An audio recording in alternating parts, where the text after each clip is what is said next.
The thread catch unit, located here, will actuate back and forth and grab your thread after a trim is made. Okay? You can move the linkage by hand, grabbing onto this screw right here. This linkage unit, you can push forward and back to make sure it's pulling smoothly. If this gets damaged in any way, it'll have to be replaced. There's two 4mm cap screws, one located right here, which will have to be loosened up and completely removed, and one also behind the unit itself. It's the only 4mm cap screw back here. It's kind of buried, but you can get to it, and like I say, it is the only one that's back there. Once you loosen that screw completely up, take it out, this unit will have to turn. It'll have to turn out in order to be removed because of your catching plate back here. This is your protection plate for when you're running caps, and so this unit does not get damaged. So you'll have to turn it out in order to remove it. Now, these screws will have to be removed. You can unplug this unit also. There's no connection here. You can just pull it apart. There's not a pin connector or anything, and it can only go in one way because of its formation.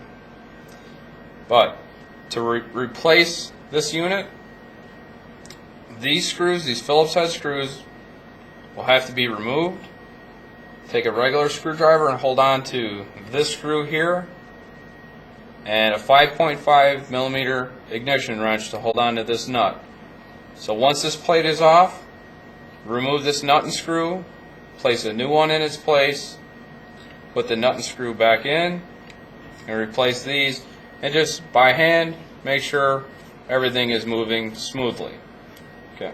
For replacement, turn the unit sideways so you're going behind like this, back, and just be sure that you're not on the back side of the plate, you're on the front side of the protection plate. Don't pinch any wires. Yeah. Return the screws back into their position.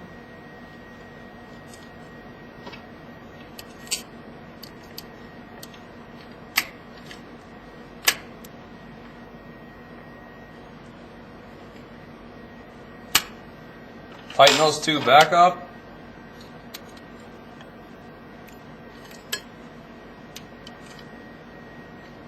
Okay. Make sure they are good and tight. Plug the connection back in, and like I said, this can only go one way, so plug that back in. Sure your screws are tight, and then check your work after you're completed. Make sure that you're sliding through with no resistance. Okay. If your Velcro is damaged, you can remove this lower one right here. It's a 2.5mm screw on each side. Remove that and replace your Velcro and put that unit back into place.